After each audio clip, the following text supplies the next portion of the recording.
उद्योगों की विकास करने के लिए औद्योगिक नीति 1973 में ध्यान दिए गए। इसमें मूल उद्योग वह उद्योग हैं जो किसी दूसरे उद्योग में प्रयोग किए जाते हैं। भारत में मूल उद्योगों की संख्या 8 है। भारत में मूल उद्योगों की संख्या है, जैसे लिखना है तो लिख लीजिए।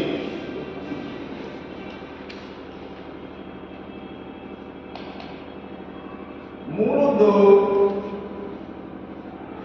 वे उद्योग हैं जो किसी दूसरे उद्योग में प्रयोग किए जाते हैं।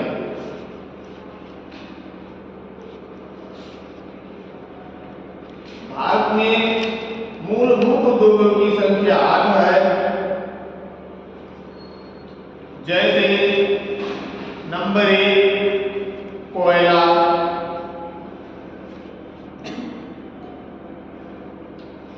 नंबर 2 गैस,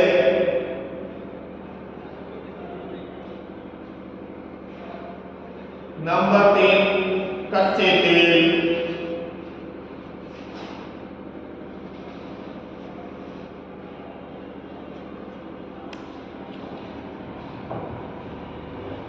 नंबर 4 सीमेंट, उर्वरक सीमेंट,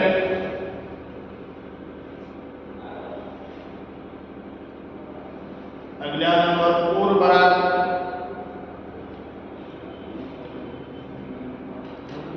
अगला नंबर बिजली, बिजली बिजली बिजली ये भी परिवर्तन किए जाते हैं ना उद्योग, क्योंकि बिजली का काम उद्योगों में कराया जाता है, घरेलू कार्यों के लिए किए जाते हैं। लोहा व इस्पात, लोहा व इस्पात, पेट्रोलियम,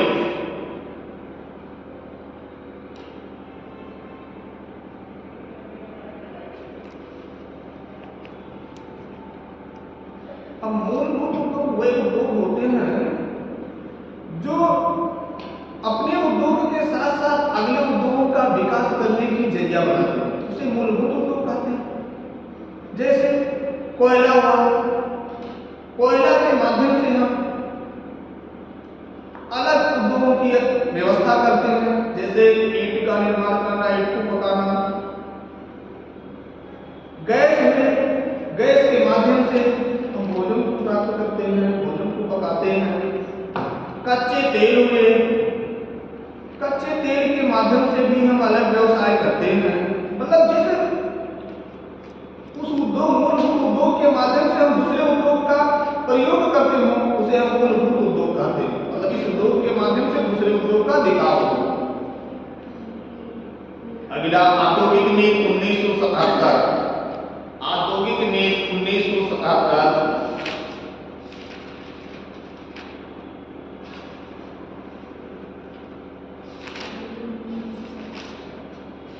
औद्योगिक नीति 1977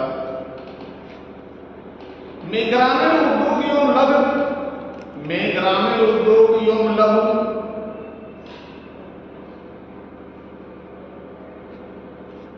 लघु कुटीर एवं माध्यम उद्योगों पर, कुटीर एवं माध्यम उद्योगों पर, माध्यम उद्योगों पर विशेष बल दिया गया, विशेष बल दिया गया।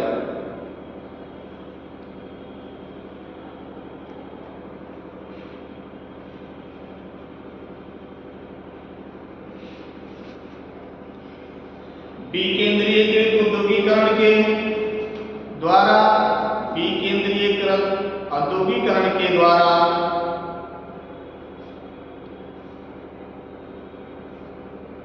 आम लोगों को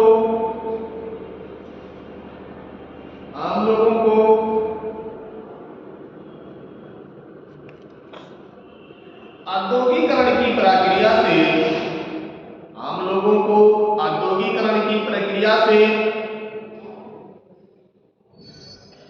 जोड़ने का प्रयास किया गया।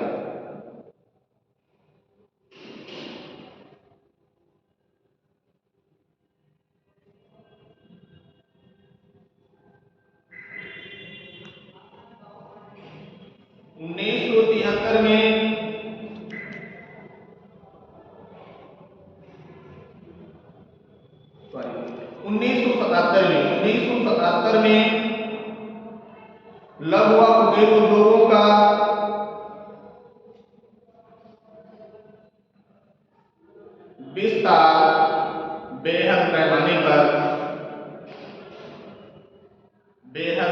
पर करने के लिए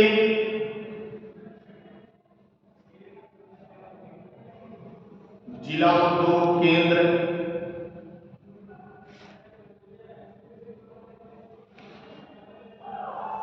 DICS की स्थापना की गई। DIC का मतलब होता है जिला उद्योग परिषद की, जिला उद्योग परिषद सेक्टर।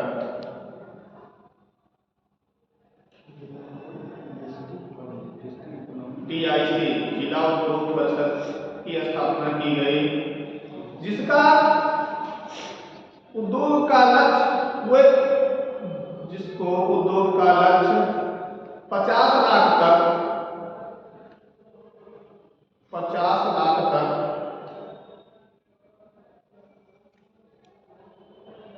रुपए का उद्योगों को लगाने का लक्ष्य रखा गया।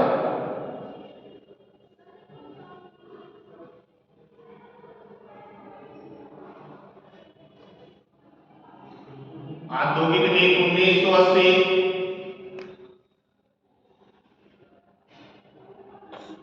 औद्योगिक नीति 1980 और 1977 में मुख्य रूप से सूक्ष्म लघु एवं मध्यम उद्योगों का प्रयोग किया गया। जो जिला स्तर पर प्रयोग किया गया, उसके विकास करने के लिए, उद्योग को स्थापित करने के लिए कम से कम 50 लाख रुपए तक का होना जरूरी है। अगर 50 लाख रुपए हैं तभी लघु या सूक्ष्म या मध्यम उद्योग का प्रयोग कर सकते हैं, अन्यथा आप नहीं कर सकते। अगला औद्योगिक नीति 1980,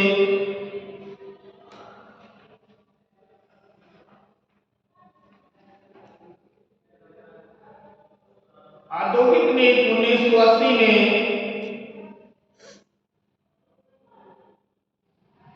में विदेशी निवेश को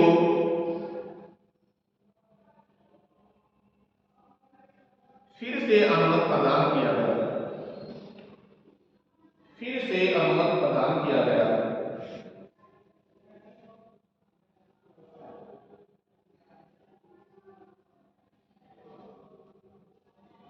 MRTP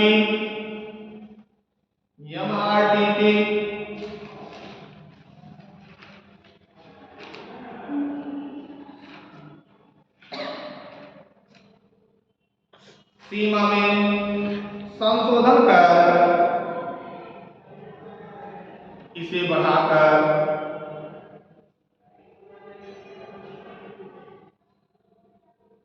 50 लाख करोड़ रुपए से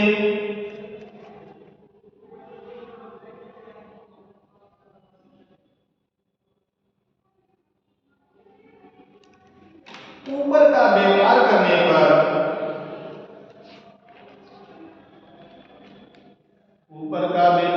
करने पर सरकार से अनुमति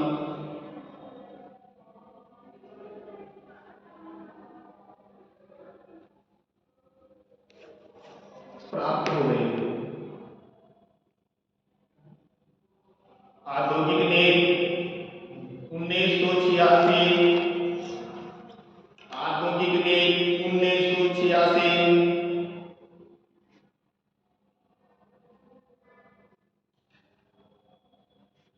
औद्योगिक नीति 1986 के द्वारा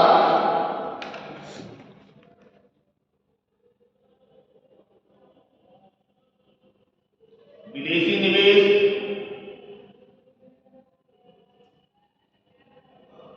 को अधिक सरल बना दिया गया, विदेशी निवेश को अधिक सरल बना दिया गया।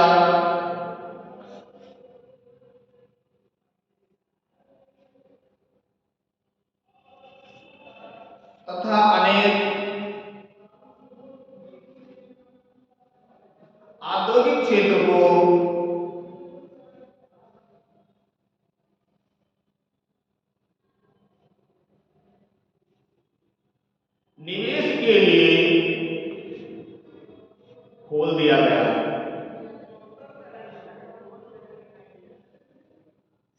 इस नीति में औद्योगिक लाइसेंसिंग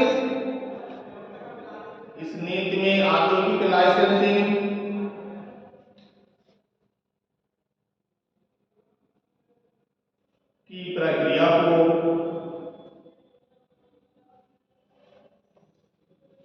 अधिक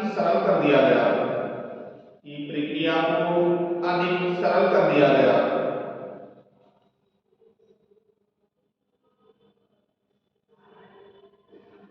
तथा इस उद्योग को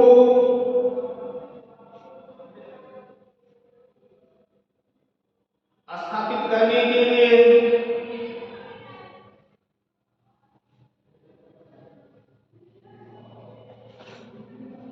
100 करोड़ रुपए की अनुमति लेनी पड़ेगी।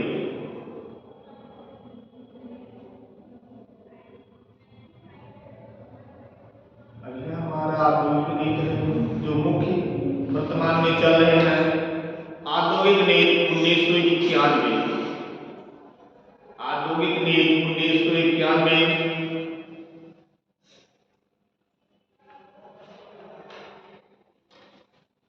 उस समय प्रधानमंत्री कौन थे?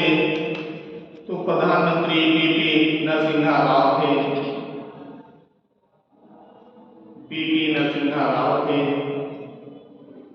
तथा वित्त मंत्री कौन थे? तो डॉक्टर मनमोहन सिंह।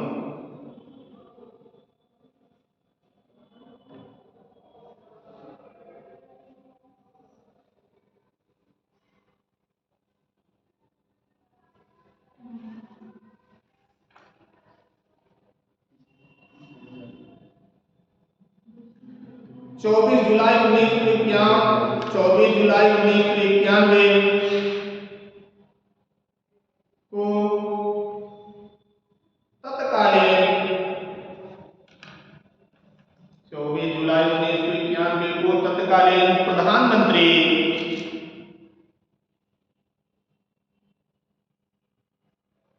बीपी नरसिम्हा राव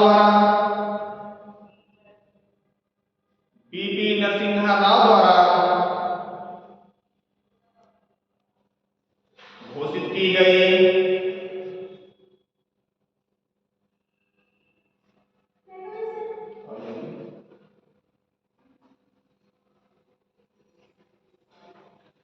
इस नए औद्योगिक नीति ने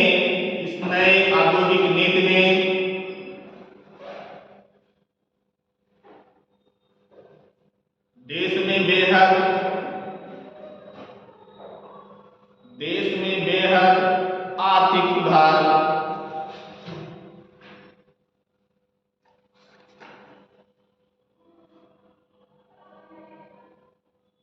की प्रक्रिया शुरुआत की।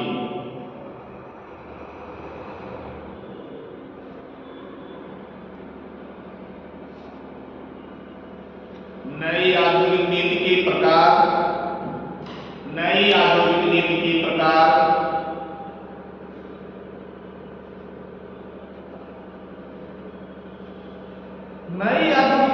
3 प्रकार के हैं। नंबर 1 उदारीकरण की नीति। नंबर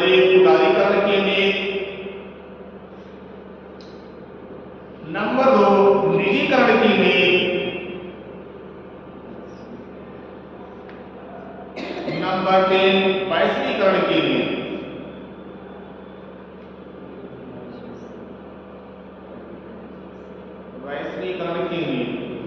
अब उदारीकरण किसे कहते हैं? तो उदारीकरण का अर्थ है सरकार द्वारा लगाए गए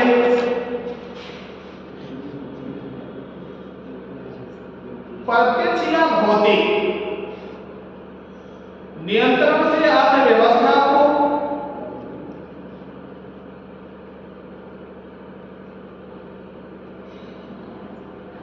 मुक्त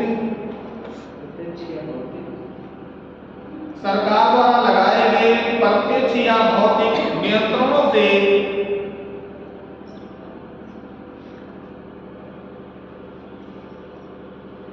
अर्थव्यवस्था मुक्ति अर्थव्यवस्था को विभिन्न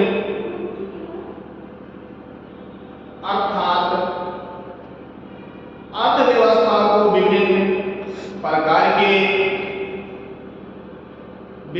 प्रकार के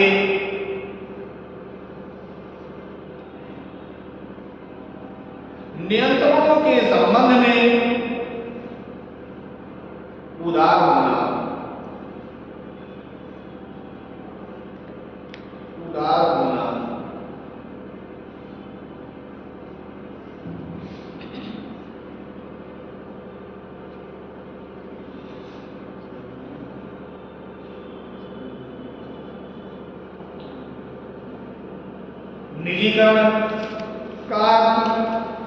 निजीकरण मूलतः एक ऐसी प्रक्रिया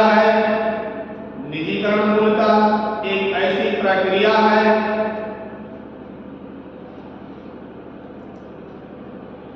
जिसके परिणाम स्वरूप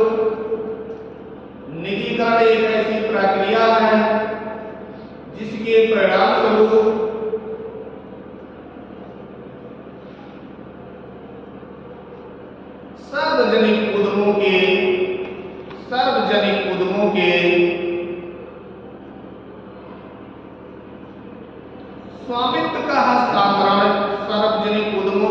स्वामित्व का हस्तांतरण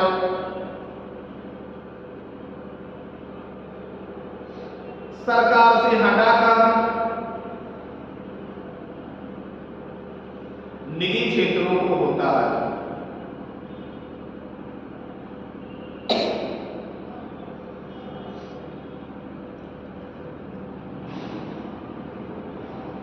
निजीकरण से अभिप्राय निजी क्षेत्र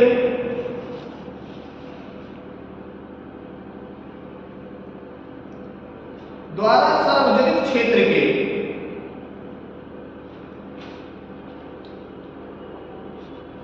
उद्यमों पर पूर्ण रूप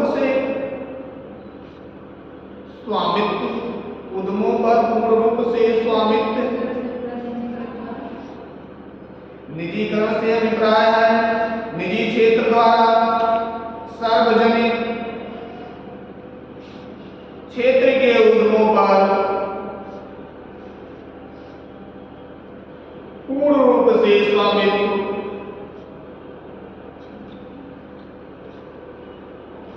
या आंशिक रूप से स्वामित्व प्राप्त करना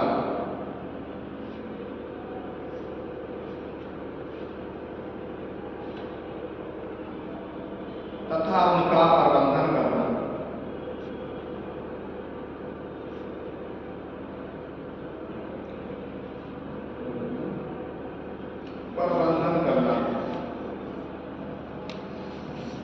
वैश्वीकरण देश की अर्थव्यवस्था को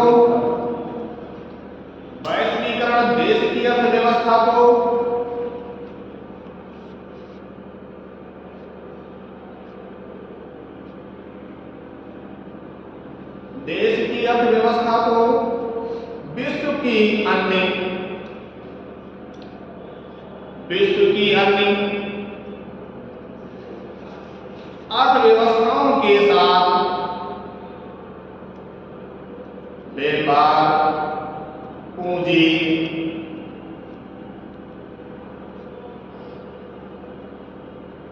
तथा प्रौद्योगिकी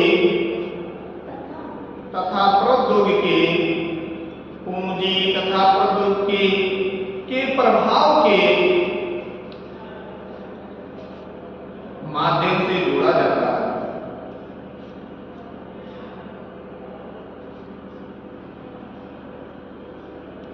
इसका व्यापक अर्थ है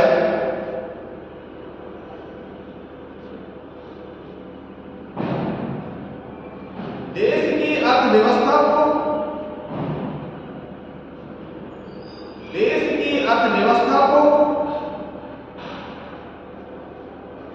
विश्व की अर्थव्यवस्थाओं से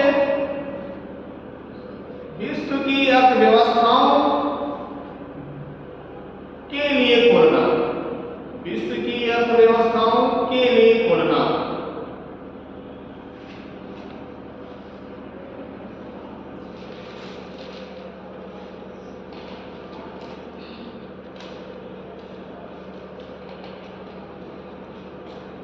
अर्थात उदारीकरण का अर्थ होता है कि इसमें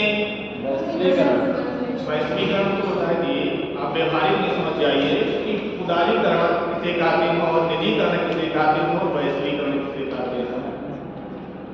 तो वैश्वीकरण का मतलब होता है कि इसमें भौतिक नियंत्रण या संसाधनों का नियंत्रण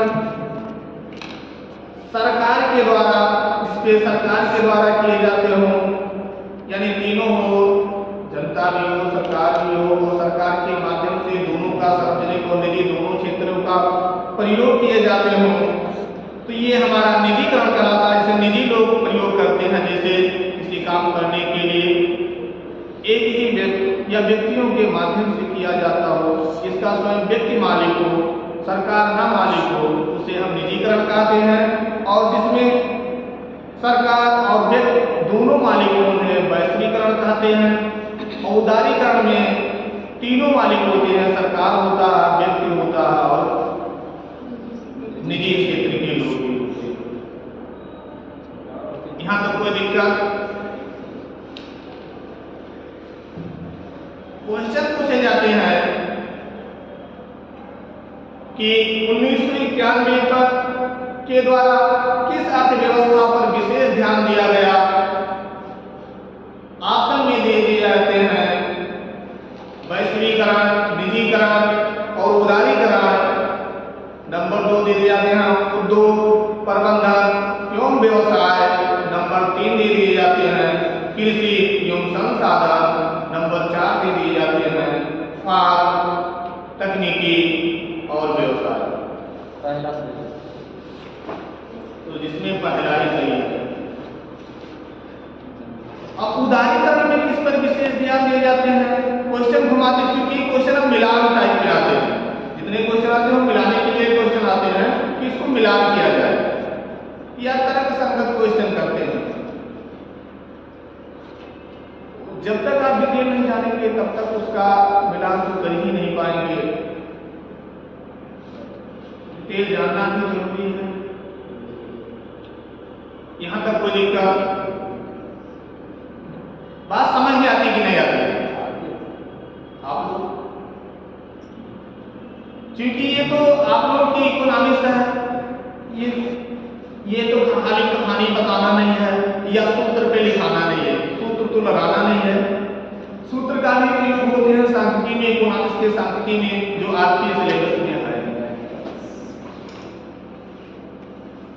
तो यहाँ पर केवल डाटा, आपको डाटा चूंकि लिखाने केवल समझाने से काम चलेगा नहीं, जब तक लिखेंगे, क्योंकि समझ लेंगे खाली समझ से आपको समझ में आएगा नहीं, क्योंकि जब तक उसको खोल के दोबारा से देखेंगे नहीं, 10 दिन 15 दिन 1 महीने के।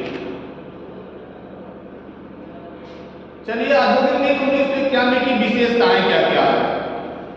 औद्योगिक नीति 1991 की विशेषताएं क्या है?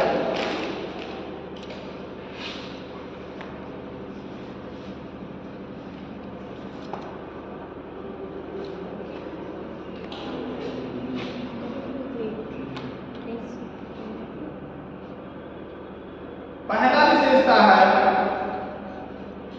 खतरनाक रसायन। खतरनाक रसायन। दूसरी विशेषताएं है तंबाकू, सिगरेट तथा अन्य संबंधित उत्पाद। सिगरेट तथा अन्य संबंधित उत्पाद। अगला है मादक पेय या एल्कोहल पदार्थ। एल्कोहल पदार्थ। अगला नंबर है बारूद, औद्योगिक विस्फोट।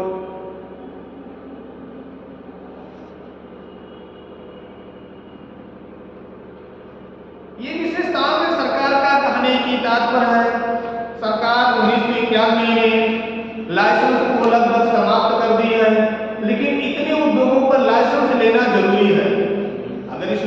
जो स्थापना कर रहे हैं, इस उद्योग को विकास कर रहे हैं, उनको इसके लिए लाइसेंस लेना जरूरी है। बगैर लाइसेंस से ये उद्योग की स्थापना नहीं कर सकते हैं।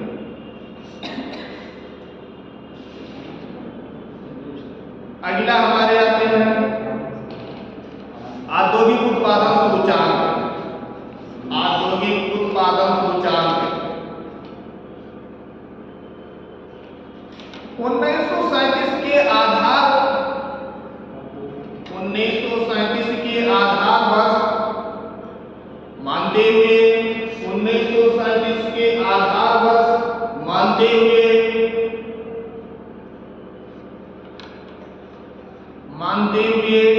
औद्योगिक उत्पादन सूचांक तैयार किया गया है। औद्योगिक उत्पादन सूचांक तैयार किया गया है।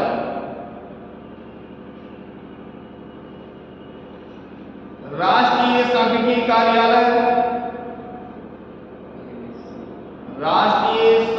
कार्यालय NSO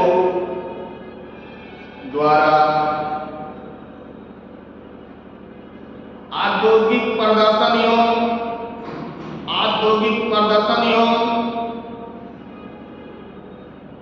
विकास के मापन हेतु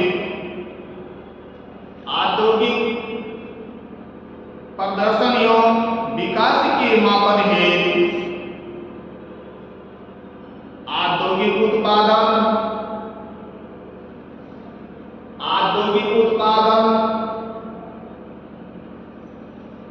सूचांक तैयार किया जाता है।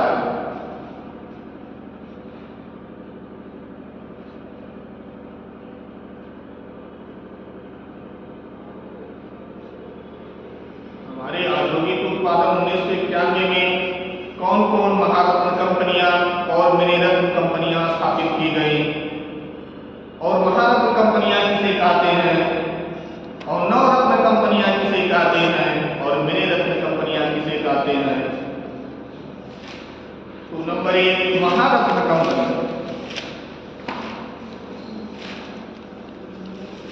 पढ़ाया गया क्या? पढ़ाया गया मैंने पढ़ाई है।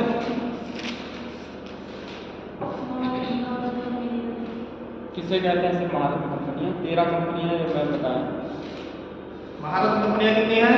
13 नहीं, वर्तमान 13 का है, 12 कंपनी 2022 के हिसाब से 12 कंपनी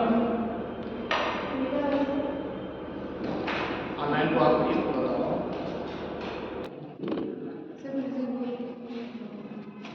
नवरत्न कंपनी में नवरत्न कंपनी को 1000 करोड़ रुपए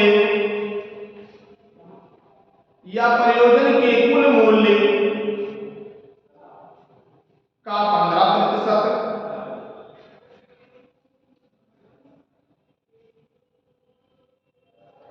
तक बिना सरकार की मंजूरी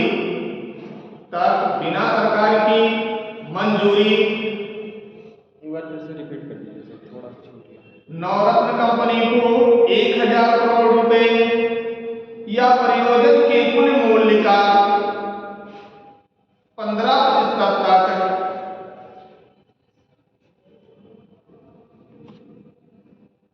बिना सरकार की मंजूरी के निवेश करने की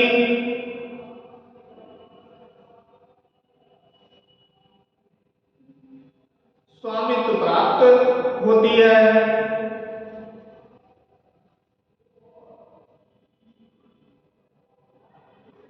30 नवंबर 2022 की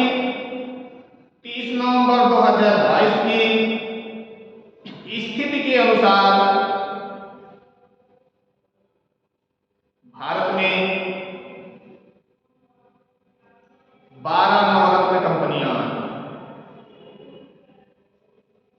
12 नवरत्न कंपनियां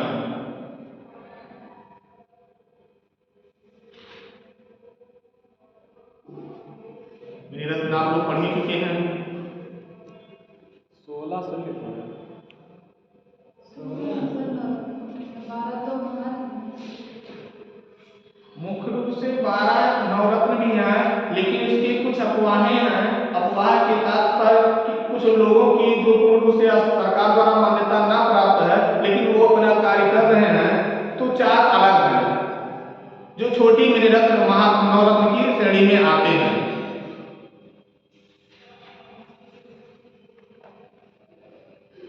अगला सूक्ष्म लघु एवं माध्यम उद्यम। सूक्ष्म लघु एवं माध्यम उद्यम। MSME micro small and medium enterprises. मैं बताइए, बता दीजिए। बता दिए हैं, आप बता दीजिए सर। अभी बता दीजिए। पहले इसको देख लीजिए, अभी इस पे चर्चा करेंगे। सूक्ष्म लघु एवं माध्यम उद्यम। भारत में सूक्ष्म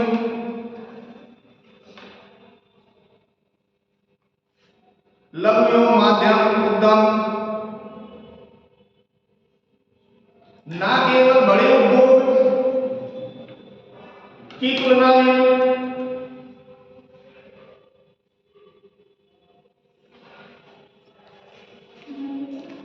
न केवल बड़े उद्योग की तुलना में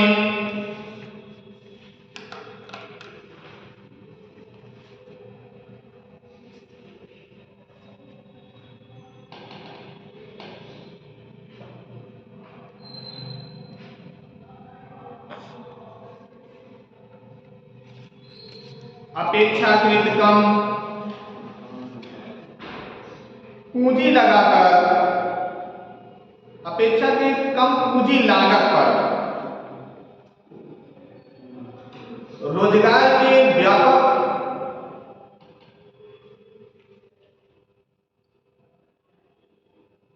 लागत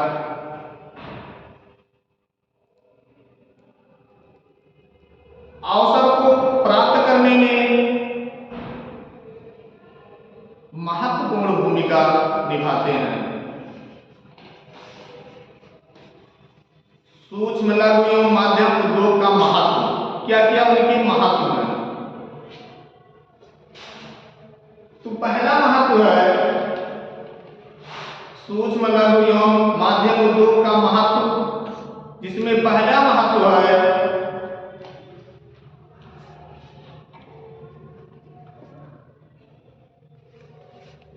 कुल औद्योगिक उत्पादन में हिस्सेदारी। कुल औद्योगिक उत्पादन में हिस्सेदारी। कुल औद्योगिक उत्पादन में हिस्सेदारी।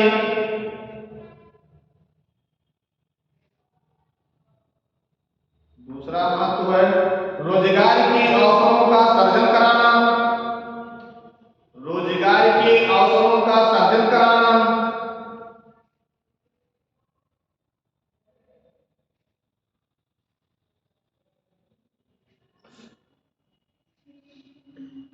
अगला महत्व है राष्ट्रीय आय को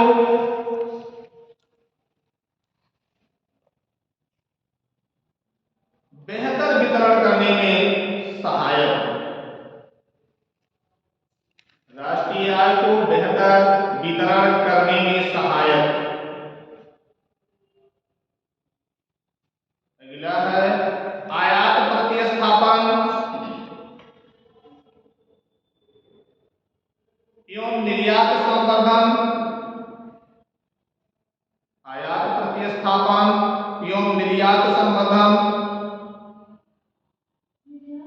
निर्यात संवर्धन में योगदान।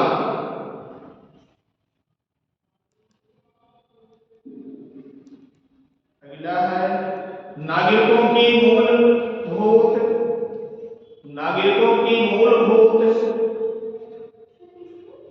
अगला नागरिकों की मूलभूत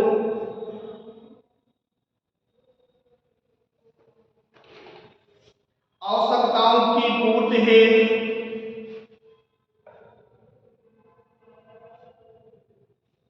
विभिन्न उत्पादों का निर्माण।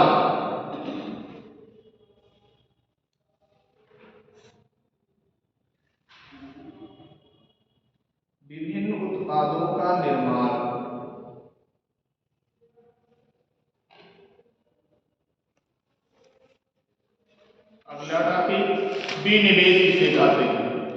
विनिवेश किसे कहते हैं? विनिवेश क्या है?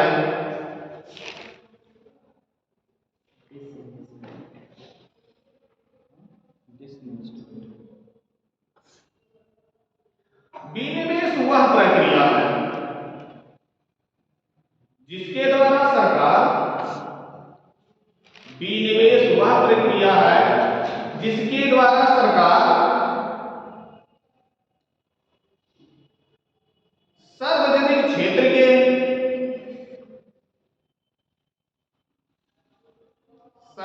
क्षेत्र के उद्यमों में अपनी हिस्सेदारी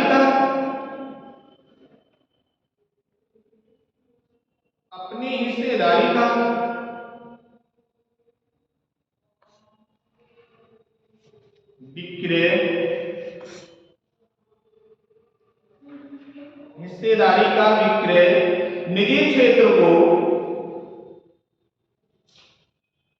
या आम जनता को करती है।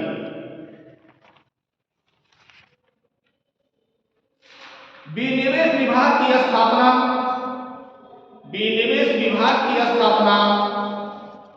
10 दिसंबर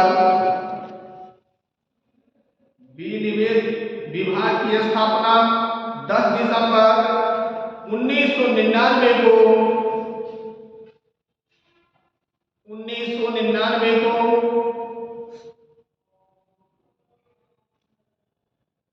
एक अलग विभाग के रूप में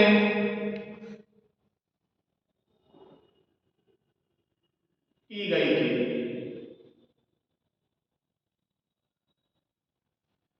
और 6 सितंबर 2001 को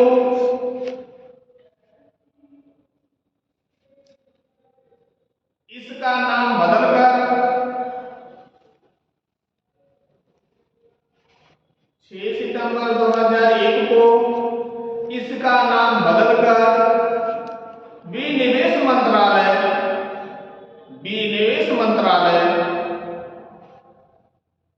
कर दिया गया है।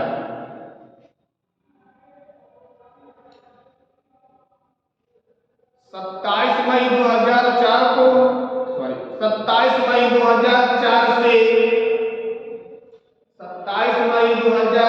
से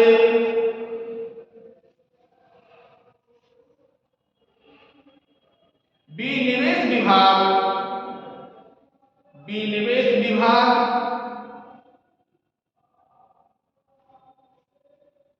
वित्त मंत्रालय के अधीन एक विभाग था।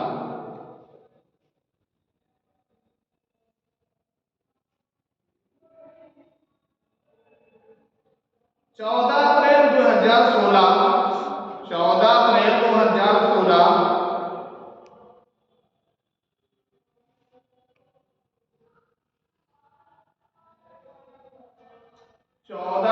2016 से विनिवेश विभाग का नाम बदलकर 14 अप्रैल 2016 से विनिवेश विभाग का नाम बदलकर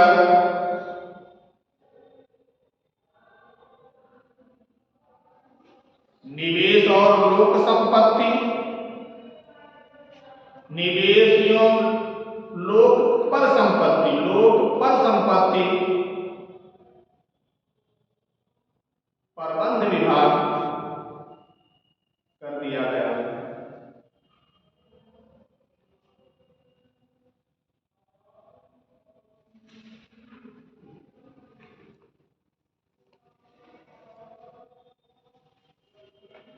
राष्ट्रीय विनिर्माण नीति 2011 राष्ट्रीय विनिर्माण नीति 2011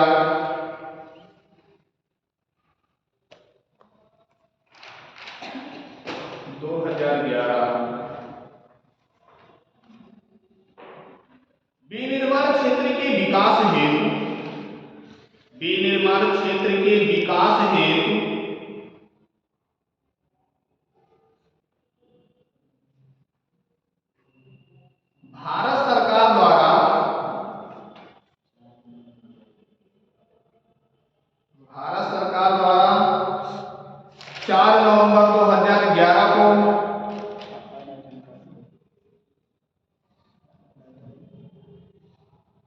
4 नवंबर 2011 को राष्ट्रीय विनिर्माण नीति की घोषणा की गई।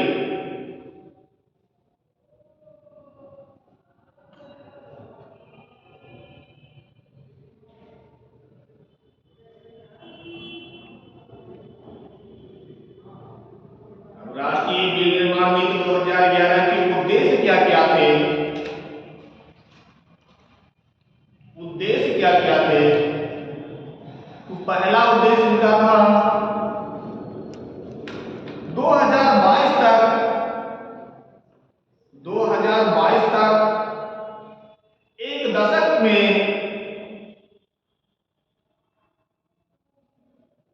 100 मिलियन अतिरिक्त रोजगार के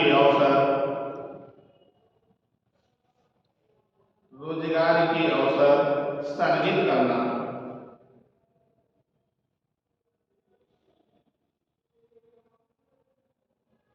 अगला उद्देश्य 2022 तक सकल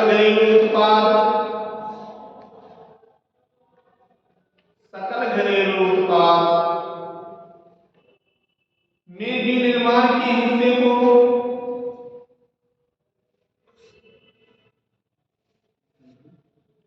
25% तक बढ़ाना।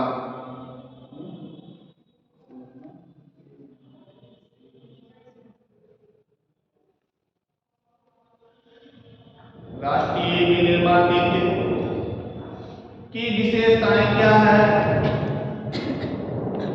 तो विशेषताएं में पहला है राष्ट्रीय निवेश तथा विनिर्माण जोन। राष्ट्रीय निवेश तथा विनिर्माण जोन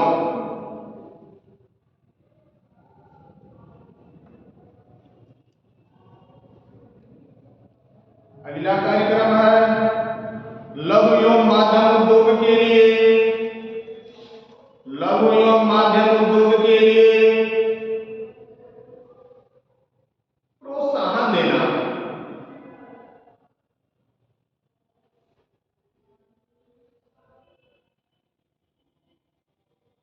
अगला कार्यक्रम है सरकारी खरीद को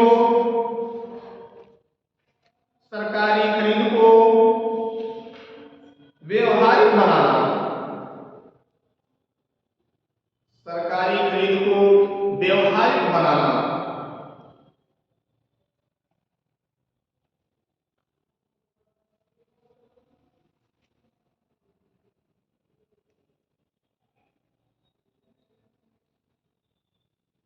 औद्योगिक वित्त क्या है? औद्योगिक वित्त किसे कहते हैं?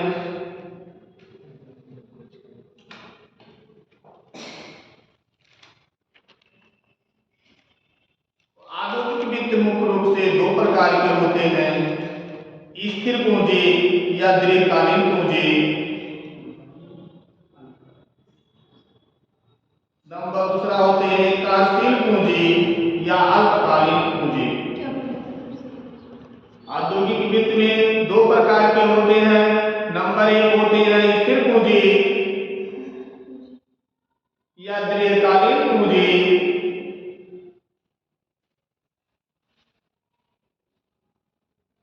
दूसरा होते हैं कार्यशील पूंजी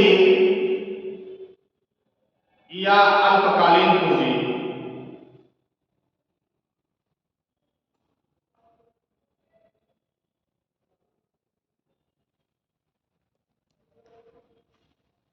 अब स्थिर पूंजी और दीर्घकालीन पूंजी किसे कहते हैं? तो किसी नए उद्योग के प्रारंभ में भूमि भवन किसी नए उद्योग के प्रारंभ में भूमि भवन मशीनों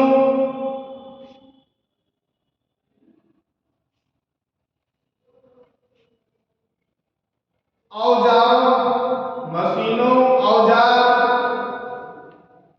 फर्नीचर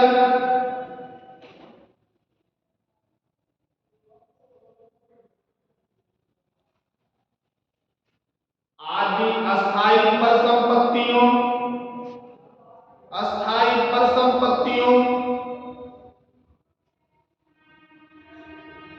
क्रय करने के लिए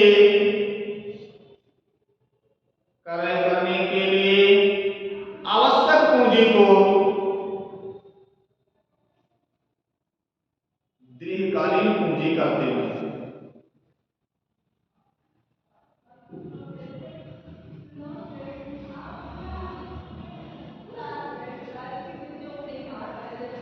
कार्यशील पूंजी या अल्पकालीन पूंजी किसे कहते हैं?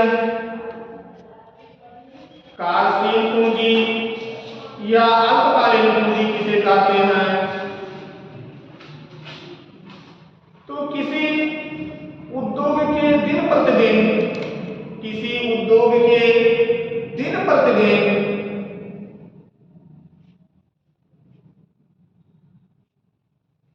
की आवश्यकताओं को पूरा करने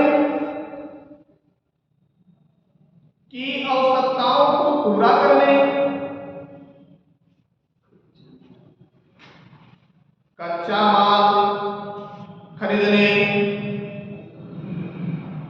मजदूरी का भुगतान करने,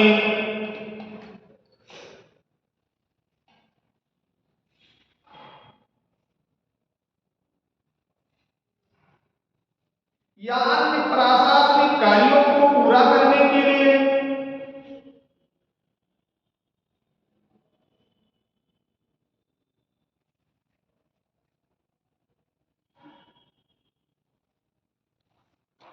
आवश्यक पूंजी को अल्पकालीन पूंजी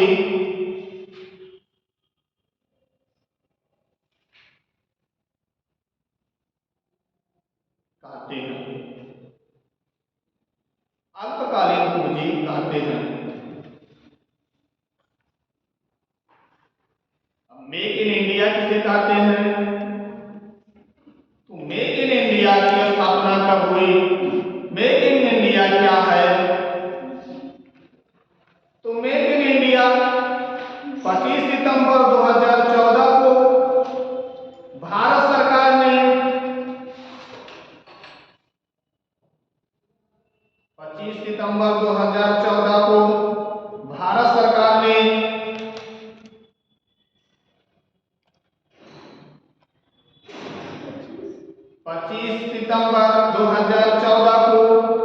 भारत सरकार ने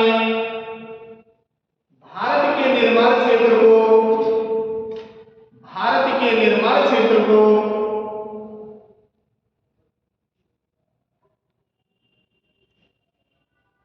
बढ़ावा देने के उद्देश्य से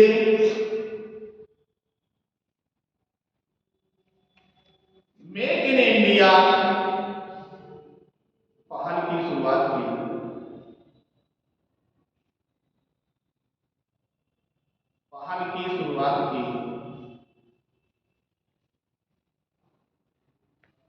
मेक इन इंडिया का मुख्य लक्ष्य क्या था? मेक इन इंडिया का मुख्य लक्ष्य क्या था? तो नंबर 1, मेक इन इंडिया पहल 4 स्तंभों पर आधारित है। मेक इन इंडिया पहल 4 स्तंभों पर आधारित है। मेक इन इंडिया पहल 4 स्तंभों पर आधारित है, जिन्हें भारत में उद्यमिता को बढ़ावा देने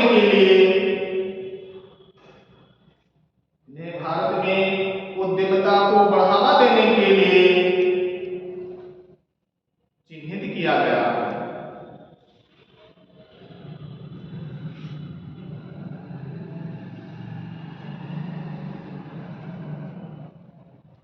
अगला मेक इन इंडिया का उद्देश्य है कि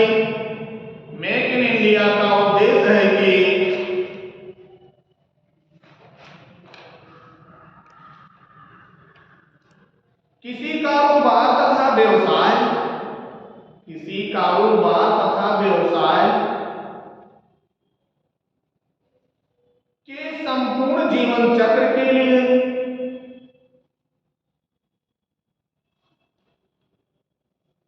संपूर्ण जीवन चक्र के लिए उद्योग को लाइसेंस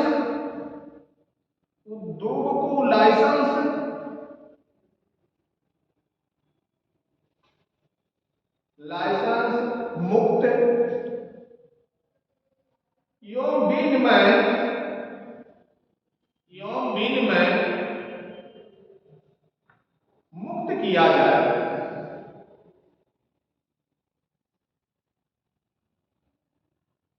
अगला कार्यक्रम है मेक इन इंडिया के तहत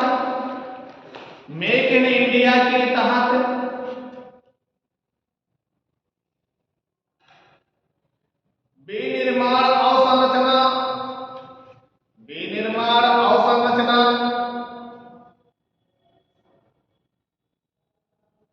और सेवा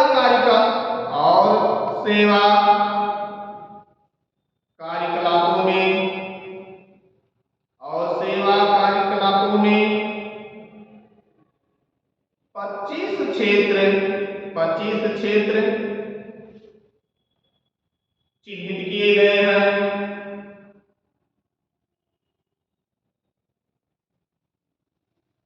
रक्षा उत्पादन निर्माण,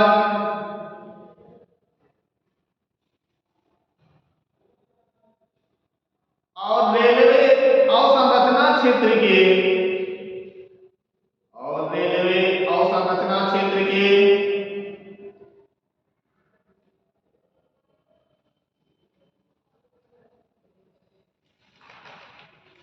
प्रत्यक्ष विदेशी निवेश की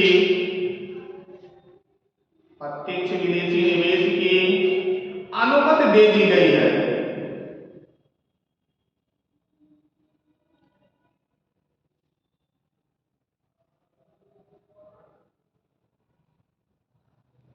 मेक इन इंडिया 2011 की प्रमुख विशेषताएं क्या है? तो विशेषताएं इसका है व्यवसाय करने की सुगमता हो,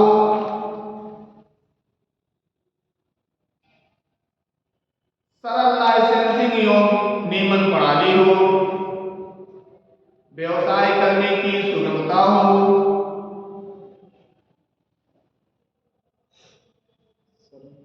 सरल लाइसेंसिंग एवं नियमन प्रणाली हो,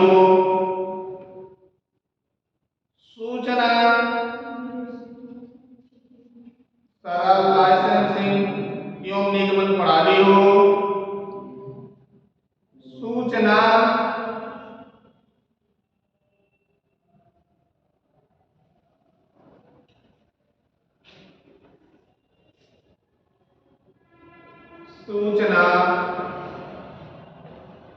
संचार एवं प्रौद्योगिकी का अनुप्रयोग हो,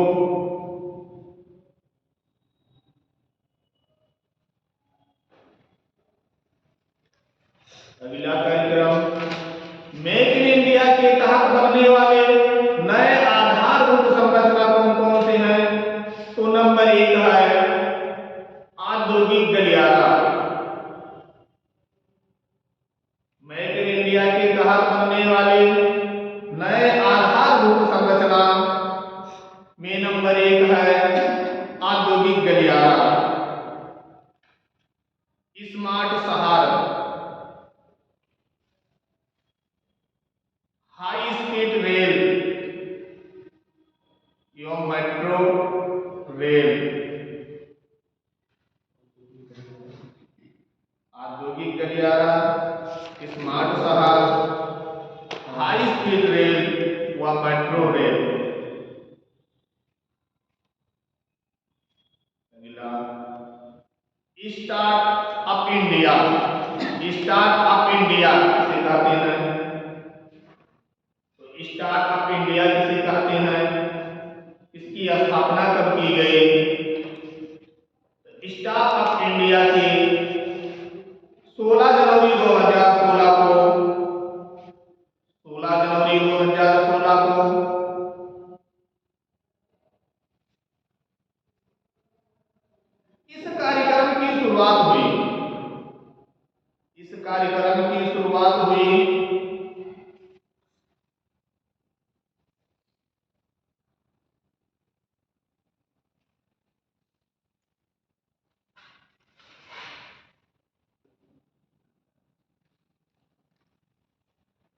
स्टार्टअप इंडिया भारत सरकार की,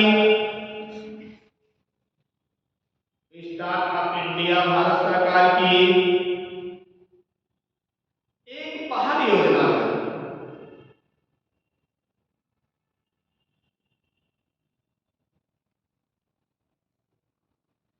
जिसका उद्देश्य देश में नव परिवर्तन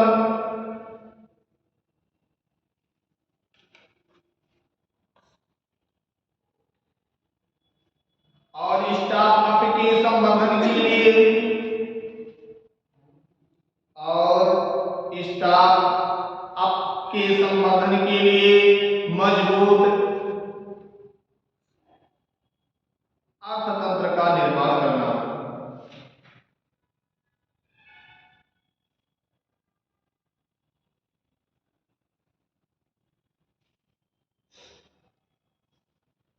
स्टार्टअप इंडिया की विशेषताएं क्या है? तो पहली विशेषता है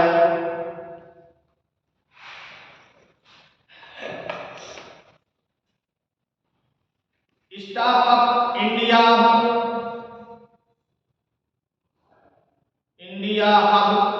बनाए जाएंगे, स्टार्टअप इंडिया हब बनाए जाएंगे।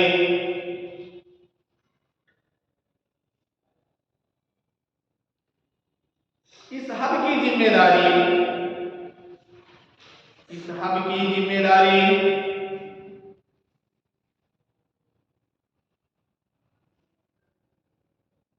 मिशन को आर्थिक मदद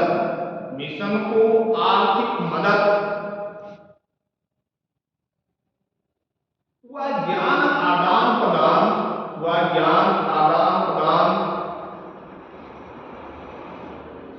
कार्यक्रम को बढ़ावा देने की होगी। अगला विशेषताएं वैश्विक स्तर पर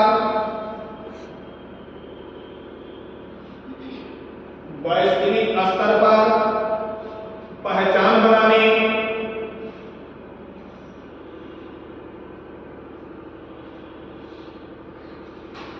लायक स्टार्टअप को चयनित कर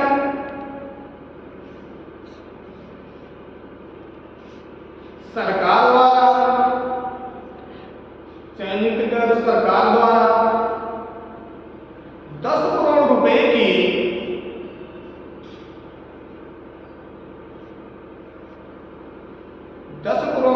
की मदद करेगी।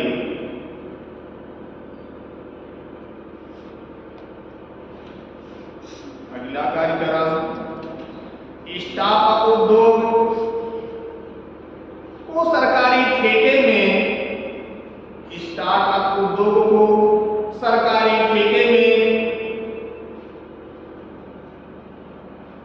अनुभव और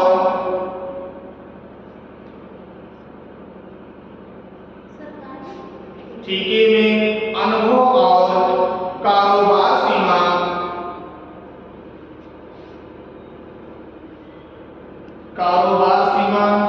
के मामले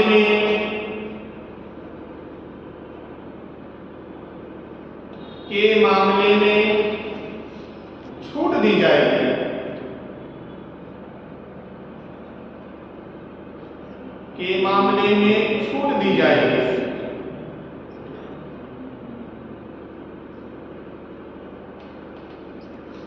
अगला प्रधानमंत्री मुद्रा योजना।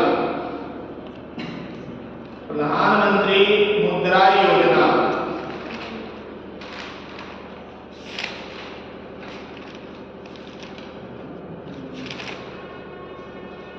प्रधानमंत्री मुद्रा योजना 8 अप्रैल 2015 को प्रधानमंत्री मुद्रा योजना 8 अप्रैल 2015 को प्रधानमंत्री श्री नरेंद्र मोदी द्वारा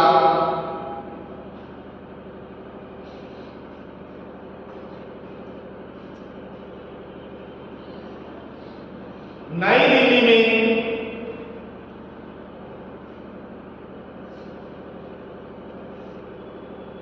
प्रधानमंत्री मुद्रा योजना के तहत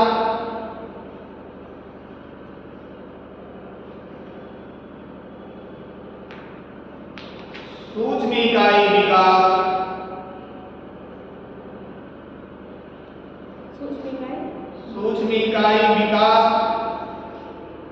एवं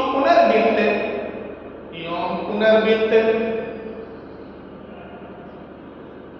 एजेंसी लिमिटेड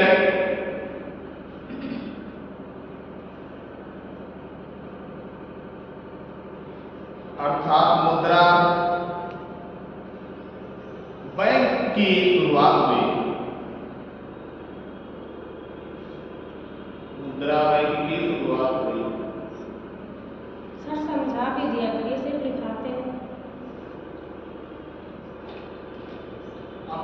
प्रधानमंत्री मुद्रा योजना का तात्पर्य है इसकी स्थापना पहले 8 अप्रैल 2015 को प्रधानमंत्री श्री नरेंद्र मोदी द्वारा नई दिल्ली में मुद्राओं के आदान प्रदान के बारे में विशेष लक्ष्य रखे गए कि देश की अर्थव्यवस्था को किस प्रकार चलाया जाए। तो उसको चलाने के लिए 2015 में प्रधानमंत्री द्वारा मुद्रा लोन योजना पारित किए गए, जिसका मुख्य उद्देश्य था छोटी इकाइयों को कम लागत पर वित्तीय सहायता उपलब्ध कराना, रोजगार को बढ़ावा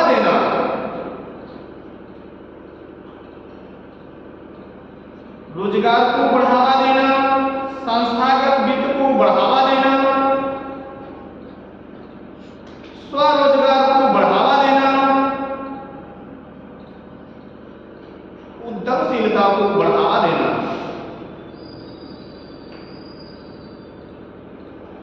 यानी इनका पहला उद्देश्य था, इस योजना का पहला लक्ष्य था छोटी इकाइयों को कम लागत पर वित्तीय सहायता उपलब्ध कराना, रोजगार को बढ़ावा देना, संस्थागत वित्त को बढ़ावा देना, उद्यमशीलता को बढ़ावा देना।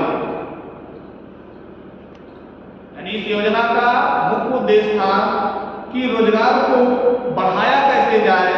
रोजगार को बढ़ाने के लिए 8 अप्रैल 2015 को इस योजना को लाया गया। दूसरा उद्देश्य यह भी रखा गया कि स्वरोजगार को बढ़ावा देना चाहिए।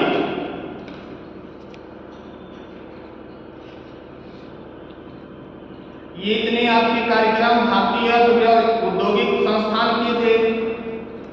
अगला जाके अगले दिन आपके होंगे